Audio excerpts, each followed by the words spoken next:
কাঁচা ডিম দিয়ে এই রেসিপিটা বানিয়ে খেলে আপনারা সবাই হাত চেটেপুটে খাবে। তার জন্য নিয়েছি পটল আলু সেদ্ধ করে, আর নিয়েছি দুটো ডিম, আর নিয়েছি এই পেঁয়াজ রসুন আর কাঁচা লঙ্কা টমেটো কুচু। ডিমগুলো ফাটিয়ে নিয়েছি, কড়াইতে তেল দিয়ে দিলাম, রসুন কাঁচা লঙ্কা, রসুনগুলো লাল লাল হয়ে গেলে পেঁয়াজ টমেটো কাঁচা লঙ্কা আদা কুচি একসাথে দিয়ে কষিয়ে নেব।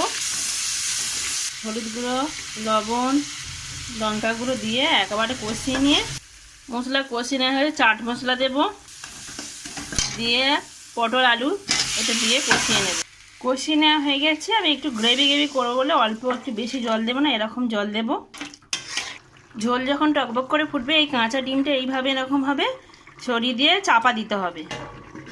নামিয়ে নিয়ে দেখা, দেখুন বন্ধুরা কেমন সুন্দর হয়েছে। আগে খাবেন তারপর